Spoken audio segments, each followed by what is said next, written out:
Olá, pessoal! Sejam muito bem-vindos a mais um episódio do Café com a Ju. Hoje eu tô aqui com uma grande amiga minha, Bruna Bins. Ela que é gestora patrimonial, morou nos Estados Unidos, agora tá no Brasil, faz bastante conteúdo também nas redes sociais, falando principalmente de investimento internacional.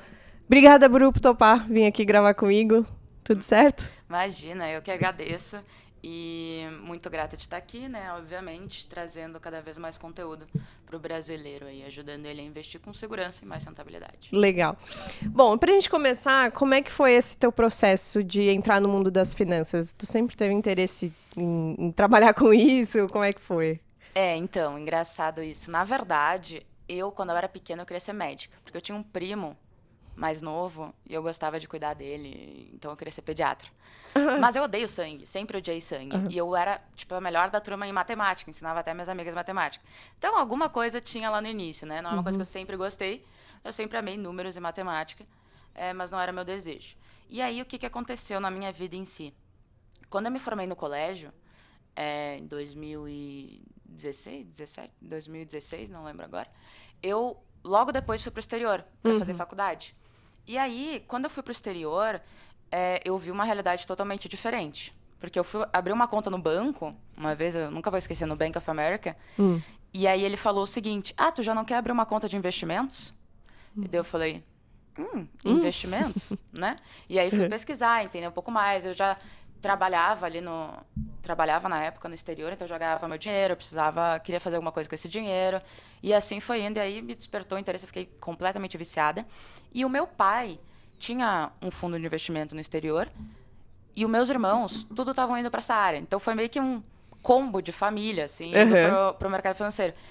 E, aí desde então, bom, me apaixonei e sou realizada na área, mas foi assim que despertou meu interesse. Legal. E aí, como é que foi essa... Eu até esqueci de mencionar que você é formada em economia, né? Como é que foi essa vida de faculdade nos Estados Unidos? Então, cara, foi complicado no início, porque, na verdade, eu já sabia inglês, eu era fluente em inglês, o problema era que a gente aprende de uma forma totalmente diferente deles. Até o Sim. próprio número. Lá, eles, tipo, a gente coloca ponto, né? E depois vírgula. Lá eles colocam vírgula e depois ponto. Então, essas próprias coisas eu errava numa aula, assim, enfim. Mas aí, fui me acostumando e tal. E fiz International Business também, negócios internacionais com economia. Me formei nos dois, que lá dá pra tu fazer duas faculdades ao mesmo tempo. É a graduação dupla, né? Exatamente, graduação dupla, que na verdade é só fazer mais umas cadeiras e meio que que fazer... completa. Exatamente. Muito melhor, né? Inclusive. E aí, eu, enfim, fui estudando. E olha que interessante, lá eles também têm, por exemplo, é meio que career fairs, feira de carreira, né? Tem aqui também. Só que tu pode entrar, passar um dia na instituição, por exemplo, do Bank of America, aprendendo, e aí tu vai avançando. E eles têm as fraternidades e sororidades, né? E aí lá tinha uma bem focada em mercado de investimentos. E aí eu me aprofundei nisso e fui estudando. E aí depois, né, como isso é internacional, bom, eu abria o meu Instagram, já tinha Instagram, né? Eu abria o meu Instagram e não tinha ninguém falando sobre investimento internacional. Daí eu fiquei, caraca, né? Por que ninguém tá falando disso? Sendo que é muito melhor do que o Brasil. Sim. Eu já tinha estudado um pouco na época. E aí comecei a carreira em si, divulgando conteúdo nas redes sociais e assim foi indo. Legal. E aí, você terminou a faculdade, então, e veio pro Brasil? Ou você chegou a ficar um tempo lá e... Esse é um ponto interessante. Na verdade, eu terminei as últimas cadeiras online. E aí voltei para me formar só. Mas, em 2019, antes da pandemia, eu já produzia conteúdo nas redes sociais sobre investimento no exterior. E aí, as pessoas... A Diandra, que é uma amiga nossa em comum, pessoal, me encontrou... Beijo, Diandra. Me encontrou nas redes sociais. E aí, mandou pro Ferri, enfim, e o Ferri me convidou para vir para São Paulo trabalhar. E aí foi quando eu entrei no TC e aí eu voltei. Porque lá nos Estados Unidos eu morava com a minha família se mudou para lá também. E eu me sentia numa estabilidade muito grande, né? Sim. Pô, eu morava em Miami e o que eu ia fazer da minha vida, né? Já estava com tudo pronto. E eu queria um desafio. Eu sempre fui muito disso de correr por desafios, independente nesse sentido. E eu vim morar sozinha em São Paulo. Nunca tinha morado em São Paulo, eu sou de Porto Alegre, né? Tem esse detalhe, gaúcha. Tem esse detalhe. Eu nunca tinha até um choque de realidade, né? Pra quem veio dos Estados Unidos, do nada vim. Então, com 19 para 20, eu vim para São Paulo e comecei a trabalhar em São Paulo. Eu lembro que, acho que tu tava entrando no TC, eu tava saindo, não era? Exatamente, foi tipo uma semana depois, assim. Tipo, eu tava saindo do TC e você tava entrando, né? Exato, eu lembro. Foi isso mesmo. Loucura. Bom, então, falando nessa parte de investimento internacional, você veio pro Brasil, ficou em choque que ninguém falava de investimento internacional, que eu acho que era uma coisa que hoje em dia é muito mais difundido, né? Tipo, que é super fácil hoje você conseguir investir no exterior. Qual que tu acha que é a importância principal, assim, do investidor hoje brasileiro? Por que ele tem que investir no exterior? Por que não ficar só no Brasil, que o pessoal tem a ilusão de que é mais conhecido, né? A gente tem mais controle sobre o que está acontecendo. Bom, a gente tem zero controle, isso é fato. Mas um ponto, eu vou propor aqui 2 reflexões e depois contar alguns... Porque aqui eu posso falar um dia inteiro só do porquê investir no exterior. Mas eu vou propor algumas reflexões. A primeira delas olha aí, se tu tivesse investido $1.000 e tivesse rendido 12% ao ano, ou que seja 100% no período aí. $1.000 nos últimos 10 anos. Se rendesse ali, sei lá, vamos supor, ou até próprio ano passado. Ano passado, o dólar esse ano se valorizou 16%. Se tu tivesse investido $1.000 no ano passado e rendeu 10%, tu teria 1.100. Só que como a gente teve a desvalorização cambial, se tu converte, sei lá, para reais hoje, não valorizou 10%, valorizou muito menos. Agora, quando a gente olha para a valorização em dólar acumulado, valorizou muito mais. Então, se tu pegar e fazer isso nos últimos 10 anos, tu vai ver que, poxa, o teu capital pode estar rendendo muito, muito Sim. mesmo.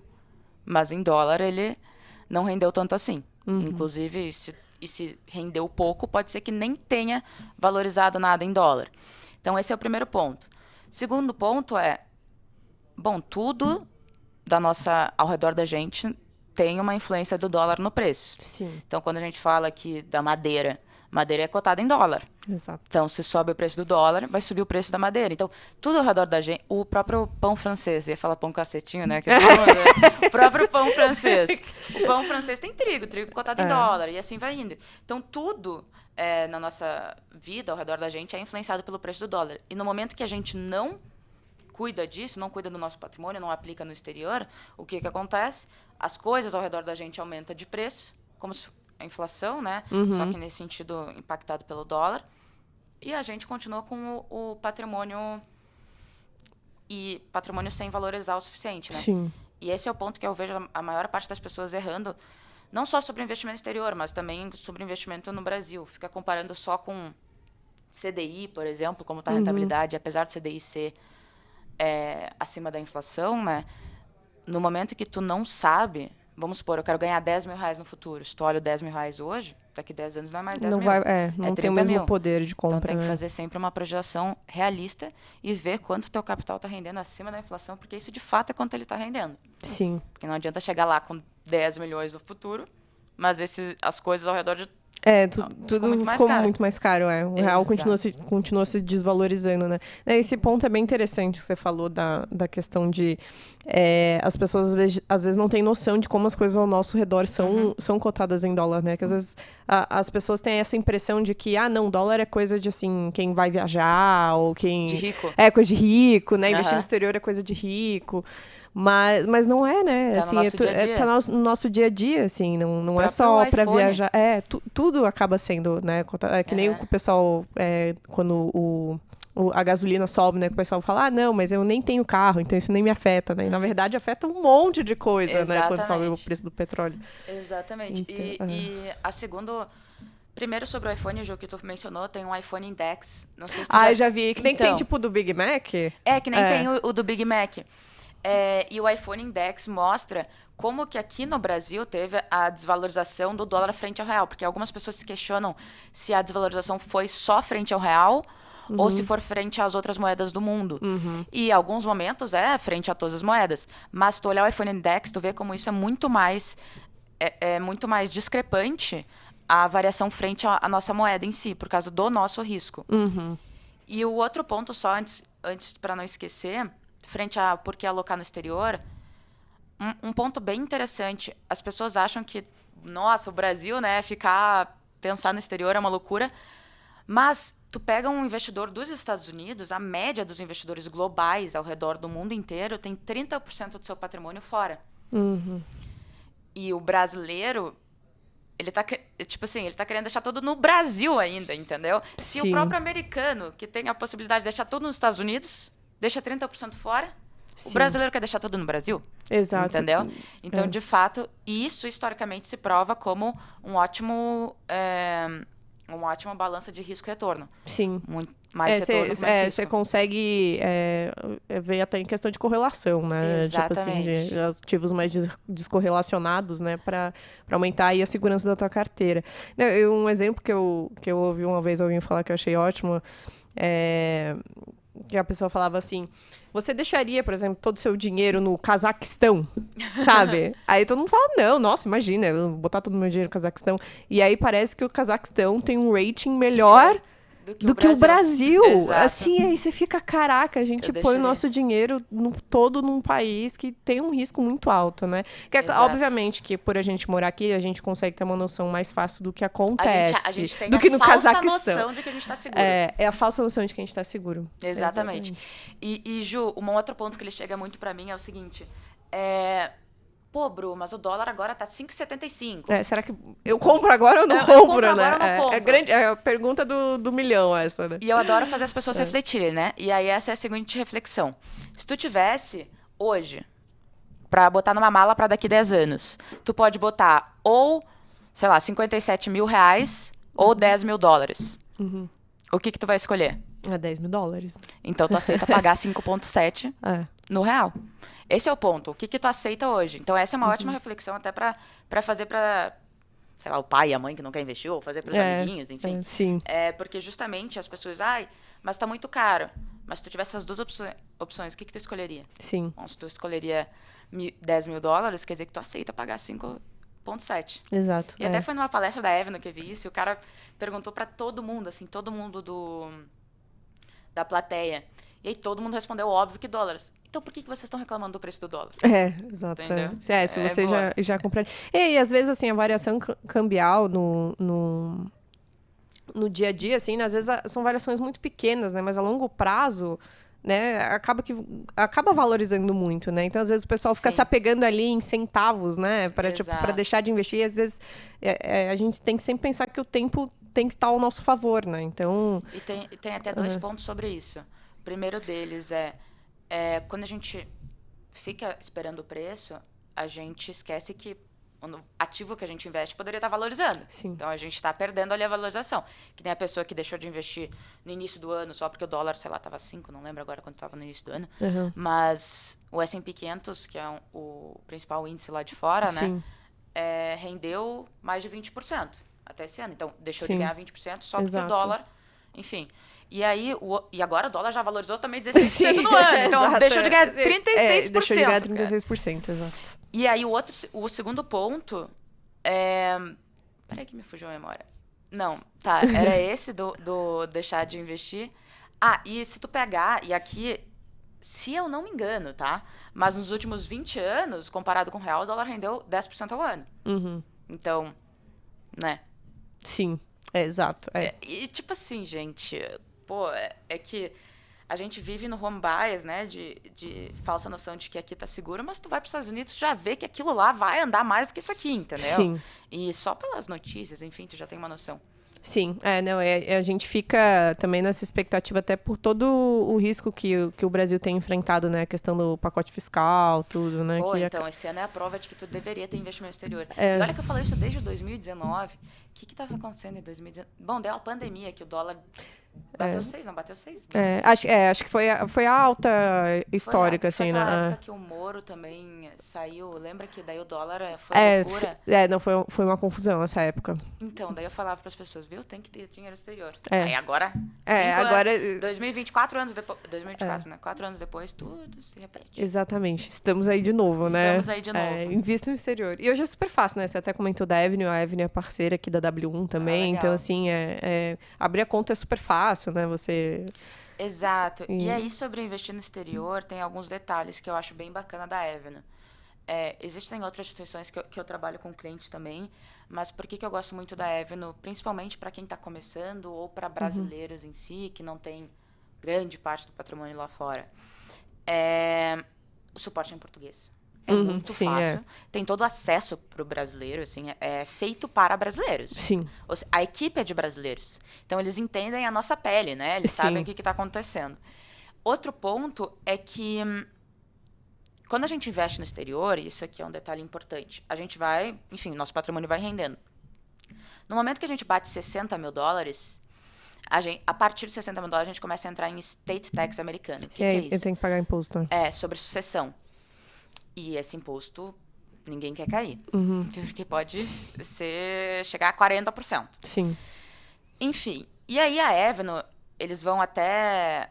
Bom, não sei se eu posso falar isso, mas eles têm uma alternativa hoje, e aí depois vai ter novas alternativas frente a isso, da gente não pagar imposto de renda state tax, que é através de bons brasileiros. Então, por exemplo, tu pode investir numa renda fixa do Itaú, da XP, da XP propriamente dito. Hoje eu estava aplicando uma renda fixa da XP para um cliente meu, que rende, o cupom é dólar mais 7.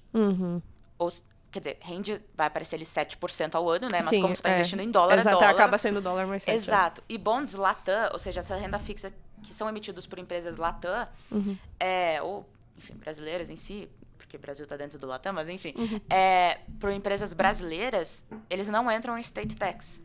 Então, é uma alternativa de tu não tá preocupado com a sucessão, faz isso aí, ou investe em ETFs irlandesas. Que daí é outro assunto. Eu acho que eu já ouvi falar sobre isso, mas é outro isso assunto. Isso aí, na Avenue, por exemplo, já dá pra tu... Se tu tem ETFs irlandeses em outra instituição, tu já pode portabilizar pra Avenue. Consegue migrar.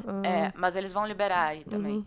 Legal. Não, legal saber, né? Porque, aí tu pode aplicar no próprio S&P 500, só que através da bolsa irlandesa. Sim, E aí tu não entra em state tax. Olha só, viu? Dica de ouro isso aí, viu? Dica de ouro. De ouro mesmo. Porque chega no state tax, ninguém quer pagar não, exatamente. Não, e agora, Bru, saindo um pouquinho aí do internacional, voltando pro básico do básico, né? Que a gente vê que o pessoal não tá longe, às vezes, ainda de investir no internacional, que é besteira, Sim. que a gente sabe que é super fácil hoje em dia, né? Você consegue investir com pouco. Mas tem gente que não começou nem a se planejar financeiramente. Qual que você diria que é o passo a passo de uma pessoa assim, cara, tá com um turbilhão ali a vida financeira dela, ela quer começar a se organizar para daí se organizar e poder realmente investir no exterior finalmente. Não, legal. Eu acho que a primeira coisa que a pessoa tem que fazer é uma reflexão do seguinte: o brasileiro adora pensar no curto prazo, odeia pensar no longo prazo. Isso é fato. Todo mundo ama os prazeres de curto prazo e odeia sofrer um pouquinho agora para ter um futuro próspero. Só que o ponto é, ninguém quer chegar no final da vida sem ter o suficiente para viver. Sim. Tem que baixar o padrão de vida quando tu é velho. Imagina. Sim, exato. Horrível. Então, o que acontece? Qual que é a primeira reflexão que eu acho que todo mundo deveria fazer? É simplesmente parar e pensar. E aí pegar uma própria calculadora de juros compostos na internet. Quanto que eu quero ter de renda no futuro? Tá, definir, vamos supor, eu quero ter R$10 mil de renda no futuro. Mensal, né? Então, 120 mil por ano. Quanto eu preciso ter aplicado para gerar 120 mil ao ano? E aqui a gente precisa ser conservador. Bota aqui 120 mil que a tua carteira vai render a média do CDI, a média histórica do CDI. E bota também que 120 mil representa ali, por exemplo, 6%. Ou seja, tu tem que ter, 10 milhões, que 6% disso vai gerar 120 mil. Para ser bem mais conservador.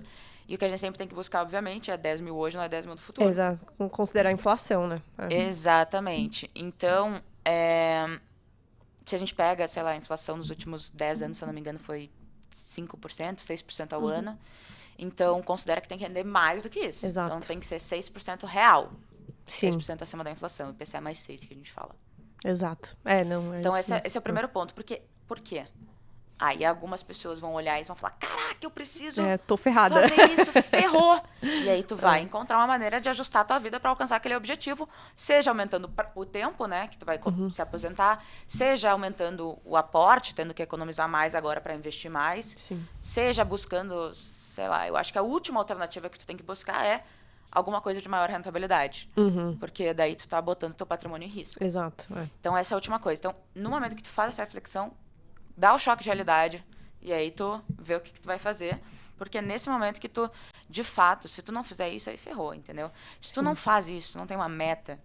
Porque isso eu sempre falo para meus clientes quando a gente inicia a consultoria. A gente vai colocar uma meta de retorno e uma meta de investimento para a gente chegar no nosso objetivo.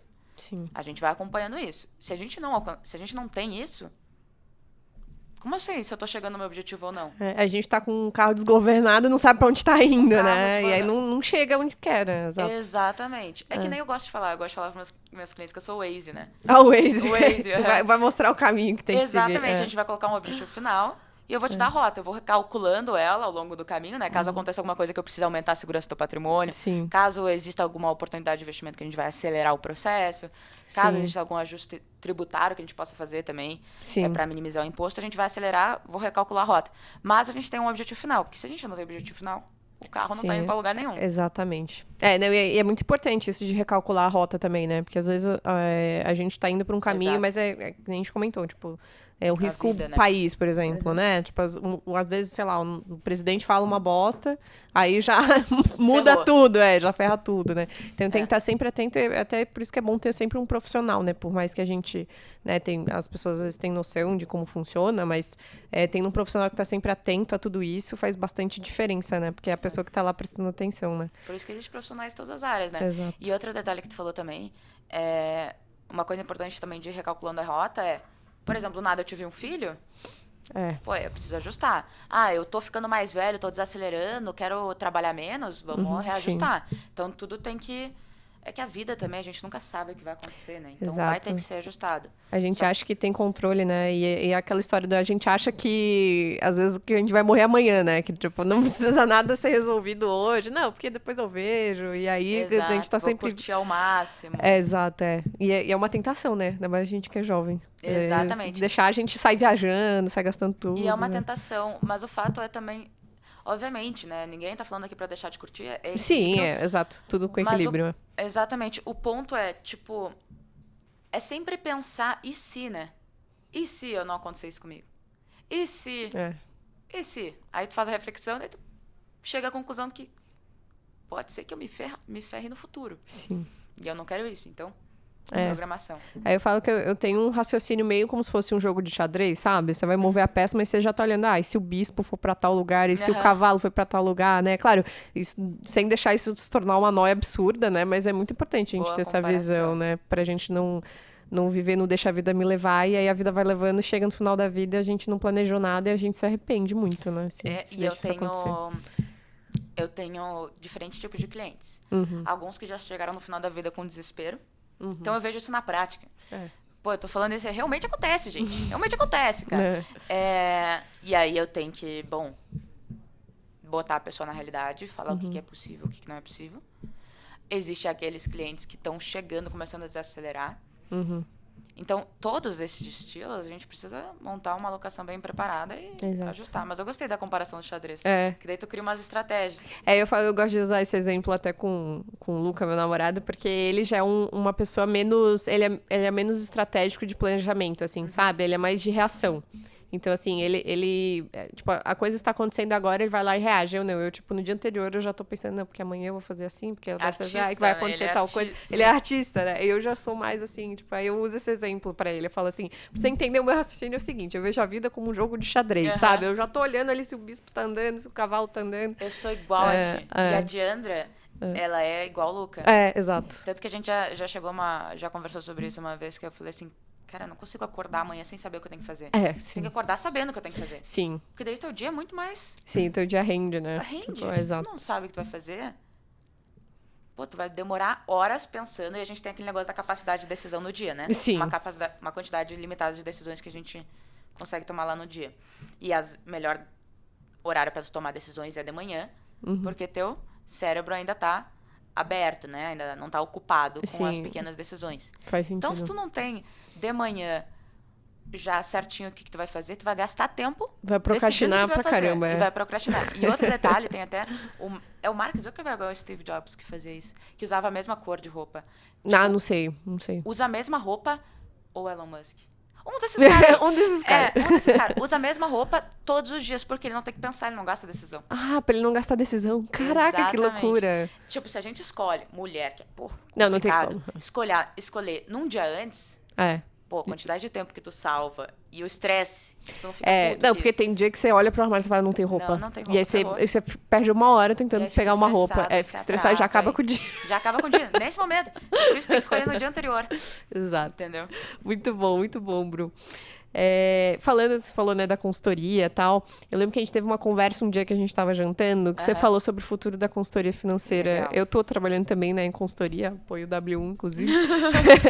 Mas eu queria ver a tua visão, assim, o que você acha dessa profissão? Porque eu acho que por muito tempo foi se falado muito de assessoria, né? Que uma época era muito voltada a bancos, né? Os bancos que faziam esse trabalho, aí começou a ter mais visibilidade essa história do assessor, tal, de investimentos. Mas o consultor, ele acaba sendo uma profissão mais complexa em outros sentidos, Sim. assim, né? Como é que você vê esse mercado? Gente, o meu caso até é um bom ponto de como eu vejo esse mercado, porque eu me formei nos Estados Unidos e eu fiz estágio como financial advisor, como consultora de lá. E quando eu voltei pro Brasil, eu achava, pô, gente, como assim não existe consultoria? Tipo, caraca, ainda já devia existir, mas assim, ninguém conhecia. Ninguém assim. conhecia, Agora que foi conhecido ano passado, consultoria. Eu ficava, caraca, como não existe? Por quê? O modelo de assessoria, o modelo comissionado, já foi banido no Reino Unido, já foi banido. Aí vai depender do modelo de assessoria, porque pode ser um assessor com um modelo Sim. fee-based. Então, eu tô Sim. falando do modelo comissionado. Não tô sim. falando da assessoria em si. Tá. Já foi banido no Reino Sim. Unido, na Austrália. E por que isso? Porque gera um conflito de interesse. Sim. Se tu não tem uma pessoa alinhada com os teus interesses, ela pode te recomendar um produto que ela ganha mais e tu ganha menos. Sim. Nos Estados Unidos, 95% dos Estados Unidos trabalha com o modelo de asset-based, que é o modelo fee-based, que é o modelo de Sim. que tu ganha um percentual sobre o patrimônio gerenciado. Sim. E 2%, e daí tem uns outros, em comissão. 2%. Então, quando eu cheguei no Brasil, que 2% era consultoria e 95% é comissão, ainda deve estar 5% só consultoria, eu fiquei, caraca, gente. Porque o modelo que tu ganha um percentual sobre o patrimônio do cliente, quanto mais o cliente ganha, mais tu ganha também. Melhor Então, pra tu você, quer que ele ganhe ele dinheiro, ganhe cada vez mais, tu não vai gerar conflito. É claro que todo mercado tem um certo conflito, mas tu tá protegido principalmente ali nas aplicações financeiras líquidas do cliente. Então, tu acaba entrando em alinhamento. Eu sou uma pessoa de valores muito fortes, assim, eu não ia conseguir. Eu fui convidada por muitas assessorias para trabalhar, e não tinha um modelo taxa fixa ou modelo fee-based, essas assessorias. E eu falei, não, né? E aí eu entrei na consultoria justamente por causa disso. Porque eu queria um modelo. Eu também cansei de só ensinar e não botar na prática, sabe? Aquilo, porque eu ensinava nas redes sociais, né? Sim. Me fazia falta colocar na prática, porque eu colocava na prática o meu, eu queria executar. E a gente via que muitas pessoas chegavam até ti e não executavam nada. Sim. Então, eu comecei a executar, além de educar, né? E aí, enfim, a gente vê a diferença. Os próprios clientes falam, caraca, como é muito diferente. O consultor em si, além desse modelo de remuneração, que isso é, tipo assim, nada à frente à diferença dos dois. O modelo de remuneração é só um detalhe. O grande modelo, o grande ponto da consultoria é que tu se torna, literalmente, o ponto de comunicação do cliente para tudo na vida financeira dele. Então, a gente cuida, né, de toda a parte de seguros, planejamento financeiro, estruturação de jurídico, holding, Sim. toda essa parte jurídica para proteger o patrimônio do cliente, toda a parte tributária também com os contadores para que ele pague o mínimo possível, porque tudo isso vai fazer com que ele chegue mais rápido no objetivo ou esteja protegido, né, para chegar lá. Exato. E o consultor, ele lida com tudo isso, não apenas com os investimentos em si. Sim. Então, o grande segredo é, se tu tem só um assessor, teu complemento, né, em outras áreas, num modelo alinhado, ou se tu tem um consultor, tu tem a pessoa que vai cuidar de tudo para ti. E, gente, é muito mais fácil, né? Por exemplo, um médico, tem aqueles médicos família, É, o Que médico cuida da de tudo. família. Então, tipo assim, a minha família só fala com o Tovar, que é o nosso médico. Uhum. Então, todo mundo fala com o Tovar, entendeu? É muito mais fácil. Sim. Pergunta pro Tovar, E entendeu? aí, se precisa de algo muito específico, ele encaminha pra um especialista naquilo, né? Exato, e daí o especialista já vem, o ponto de contato é ele, entendeu? Sim. É muito mais fácil de tu lidar com o cliente, tu resolver todas Porque as ele já ligações. conhece vocês, já sabe todas as características, todo o histórico, e aí consegue fazer um trabalho em conjunto melhor, né? Exato, mas claro que é um trabalho, né? Por exemplo, tu não sai já fazendo tudo pro cliente. Não, tu vai Sim. começando ali com investimentos, aí a gente vai ganhando confiança, principalmente os acompanhamentos mensais ali, tu vai se conhecendo. E no final das contas vira até amigo. Sim, Todo mundo vira amigo, né? Porque a gente vira, na verdade, sócio, né? Sim. Porque ambos querem que o negócio cresça. Ambos querem que Exatamente. aquele patrimônio cresça e esteja protegido. Então, se esforça da mesma forma em ambos os lados. Legal. E como é que era pra ti, assim, conciliar, então, a essa parte da influencer, que você tava bastante nas redes sociais, com a profissão de consultora, assim, de gestão patrimonial? No início foi péssimo, né? Mas, gente, eu sou uma pessoa muito organizada, né? E muito processual.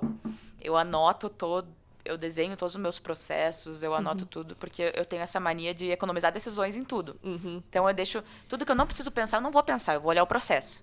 ChatGPT, graças a Deus, existe. Graças a Deus.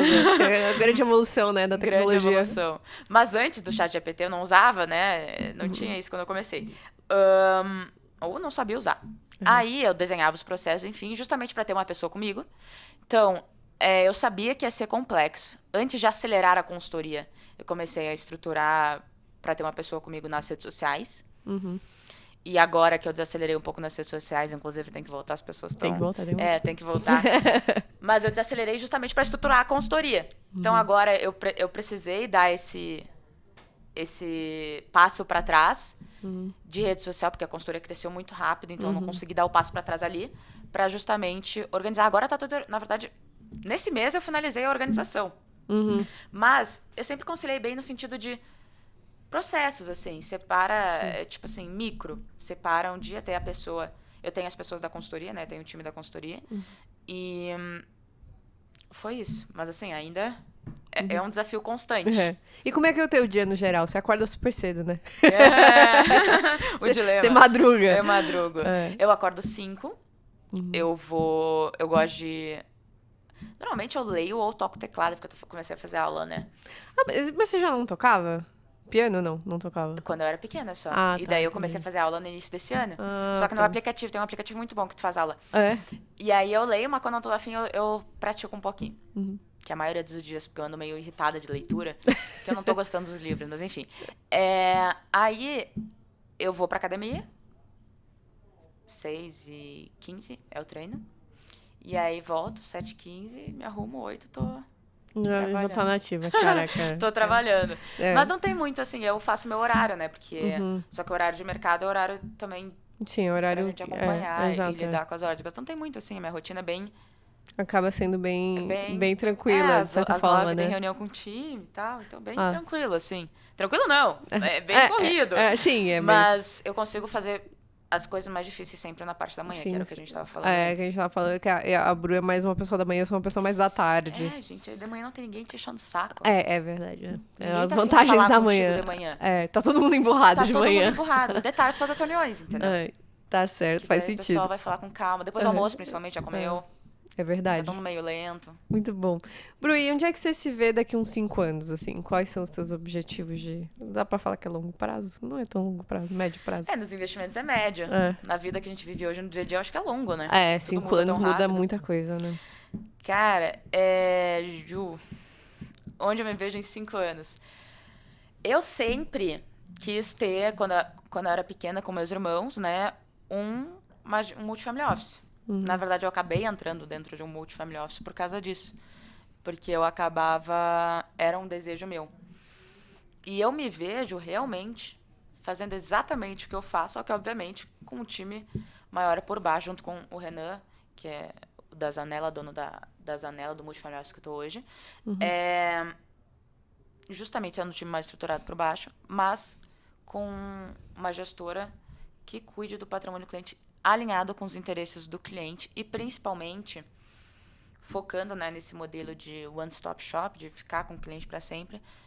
Mas, quando a gente fala de 5 anos, já vou ter um bom Hoje eu já tô o quê? 5 anos? Quanto tempo eu tô no mercado? Desde 2019? 5 anos. 5 anos. Eu também tenho 5 anos. 5 anos no mercado. Então, 5 anos no mercado, eu vou ter mais 5, vou ter 10 anos de mercado. Sim. Então, eu já vou ter boas famílias. Porque, assim, qual que é o meu... Eu não gosto de falar da palavra propósito, porque eu acho que já ficou meio, né? Mas eu acho que o dinheiro é aquilo que tem o potencial de destruir ou manter famílias bem. E tu tem uma organização de patrimônio, porque a minha família tem uma empresa familiar de fazendas. E já nasci vendo os desafios de que é lidar com patrimônio familiar e quais são os benefícios. Tu sabe fazer isso. Então, considerando esse fato, que eu realmente acho que o dinheiro e ter uma boa estruturação e boa consolidação do patrimônio vai mudar a tua família, e eu sou muito apegada à minha família, meu grande objetivo é fazer isso com mais gente. Fazer com que o patrimônio deles esteja... Principalmente brasileiro, né? Não vou fazer com o americano, porque... minha conexão é com o brasileiro. É fazer com que, de fato, eles tenham uma organização e um patrimônio que vá tornar a vida deles e da família deles confortável para o futuro e também confortável globalmente, né? Não só no Brasil. Legal, bom demais. Muito filosófica. Eu já refleti bastante sobre isso para chegar nesse ponto. Legal. Bru, me fala um livro ou filme seu favorito. Não precisa ser de mercado, pode ser qualquer um. Livro... Nossa, lembrei agora, eu tava pensando antes. A Revolta de Atlas. Já leu? Não li. Pô, eu acho que é 900 páginas. 900 páginas, mas vale a pena. Caraca! Eu sei. Mas eu já li e reli, nesse ano só. Caraca. Eu passava todo o tempo que eu tinha livre lendo. É muito bom. Muito bom. Bom, não é... Por que é muito bom? Primeiro, o conteúdo. Mas segundo, ele é um romance. Ele não é sobre o mercado técnico. Ele é um romance sobre a filosofia que tu tem que ter. É basicamente uma... Bom... É longo, né? 900 páginas, mas é a filosofia de mercado, né? Tu tem uma... Mas em relação a vieses, assim, cognitivos? Não. Tu tem uma cidade, Nova York, na verdade, que começa a dar muito errado. Os Estados Unidos começa a dar muito errado, porque os líderes não... É mais, tipo, capitalismo versus socialismo, tá? Entendi. Mas tem vários aspectos importantes da nossa visão, assim, de verificar o que realmente dá certo, o que não dá certo, como que a gente tem que pensar no futuro, como que a gente tem que pensar sobre o nosso patrimônio. Tem aspectos interessantes porque tu tá como se tu estivesse vendo dentro da cabeça das pessoas o que elas estão pensando. Então, isso é bem importante, mas é mais uma questão de econômica. E o segundo livro, se a gente vai falar de planejamento futuro, tem alguns que tu tem que ler, né? Tipo, psicologia financeira, tu tem que ler. O Investidor do Senso Comum, que não é o que muita gente fala, mas eu acho que tem que ler. Pai Rico, Pai Pobre. E o último O Ego é o Seu Inimigo. Eu acho que eu ouvi falar nesse. Eu acho que é um dos li, primeiros que as pessoas têm que ler, porque a maioria dos problemas do capital vem do ego e não de falta de dinheiro. Sim. Enfim.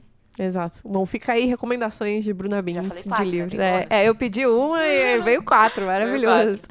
Bruno, e pra gente ir encerrando, que conselhos você daria para quem quer começar a trabalhar no mercado financeiro? Bom, para tu começar a trabalhar, eu acho que a primeira coisa é que tu tem que... Porque assim, gente, mercado financeiro é uma coisa delicada, né? Tu tá lidando com patrimônio de pessoas, então tu tem que ter experiência e além, tu tem que ser humilde o suficiente e não ganancioso, tu tem que ser humilde. Por que humilde? Primeiro, eu, por exemplo, sei que eu não sei tudo. Eu tenho pessoas que eu converso que são... Até uma tia minha já trabalha milhares de anos em multifamily office. Mas eu tenho pessoas que eu converso que são mais velhas que eu da mesma área. Essas são as pessoas que eu mais converso. Justamente porque existe uma coisa que a gente não consegue ter na nossa idade, nós duas, por exemplo, é a experiência. Sim, a gente não consegue, a gente vai sofrer, passar por isso. Então, obviamente, aprender com os erros dos outros, né? E também entender o que eles fizeram, que a gente pode fazer. Mas... o segundo ponto, porque a maioria das pessoas chega no mercado financeiro, quero dinheiro, né? Sim, E ferra o cartão do muitas cliente. pessoas vão pro mercado com o objetivo de ganhar dinheiro, né? Às vezes sem ter necessariamente gosto por aquilo, né? Exato. E corrompe, né? Corrompe. As pessoas entram numa bad pesada, assim. Enfim. Aí, outra coisa que eu falaria é, tu tem que se destacar, né? Tu tem que expor a tua opinião nas redes sociais atualmente, né? Tu tem que expor, tem que falar. Hoje em dia, acho que qualquer carreira, né? Que tem que estar na rede social. Ninguém vai saber quem tu é. E tu tem que, além de tudo, se preocupar e mostrar... Depende da carreira que tu for, mas na consultoria, assessoria, enfim, quando tu lida com o cliente, tu tem que se preocupar de fato e ter empatia. Fugiu a palavra. Por que empatia? Porque, por exemplo, nós duas que escutamos diversas coisas nas redes sociais todos os dias, às vezes cansa e tu fala, cara, vou ter que responder isso de novo, que saco. Mas tu tem que entender que o cliente que tá chegando, pô, ele tá sofrendo, entendeu? Tu tem que entender a dor dele, tem que entender o problema dele. E aí tu tem que ter empatia pra, pô, se colocar no lugar daquela pessoa e tentar resolver. E não, pô, que saco de novo, entendeu? Mas, de fato, ter paciência. Eu falei muita coisa, né? Mas eu acho que seria paciência, humildade e empatia. Legal. E paciência, principalmente, porque no mercado financeiro isso é muito difícil. Sim, às vezes as pessoas se pegam uns detalhes assim, né? Tipo, ser extremamente técnico, mas dependendo do que você for fazer, necessariamente, é até muito mais uma questão psicológica de você saber, tipo, que nem você falou, ter empatia com o cliente, paciência, escutar ele de verdade, né? Do que, às vezes, ficar focando em detalhezinhos, assim, muito específicos. Até um erro, Ju, que a gente estava debatendo hoje na semanal da equipe, de manhã, que eu vejo que é muito comum. Quando chega um cliente para ti e tu vai atender o cliente, muita gente tem dois caminhos, que são os caminhos errados e tem o caminho certo. Mas os dois caminhos errados o cliente quer, sei lá, tu vai fazer um investimento pro cliente. Tu não explica, tu simplesmente fala que vai investir aquilo lá. Não explica o que é. Isso é totalmente errado, porque dá ruim. Aí o cliente não sabe o que aconteceu, ferrou. E isso não gera confiança, porque o que gera confiança com o cliente é educação. Sim. Tu educar, tu entender. E o segundo ponto é tu desafiar. O cliente quer alguma coisa e tu vai lá e fala, não, mas não é por isso. Não, a gente não vai investir nisso. E o cliente quer aquilo lá. Gente, então não vai desafiar, né? Tu vai ter empatia para entender o que ele quer. E como fazer isso da maneira certa? Com o que eu falei antes. Primeiro, didático, né? Vai explicar, mas tem empatia. Tem que explicar aonde tu vai explicar. Quanto mais explicado, mais por dentro tu deixar ele de tudo, melhor. Tem que ser 100% transparente. Porque ele confia no que tu tá fazendo, né? Exato. E aí entra de novo a história do ego, né? Às vezes a gente quer parecer que sabe muito. Só que pra isso tu precisa confiar no que tu tá fazendo, né? Exato. Pra tu falar com essa confiança. Porque daí você fica, né, se prendendo a termos difíceis, assim, pra às vezes querer provar pro cliente que tu sabe muito o que tu tá fazendo. E ele não tá entendendo nada. Não tá entendendo nada. Exato, guria. Exato. Exatamente. Bom, Bru, muito obrigada pela sua participação. Imagina. Foi super legal o nosso papo. Obrigada por ter topado falar aqui comigo. E vocês, pessoal, deixa o like, compartilha, comenta e a gente se vê. Se inscreve. E a gente se vê no próximo episódio. Obrigada, Bru. Imagina, eu que agradeço.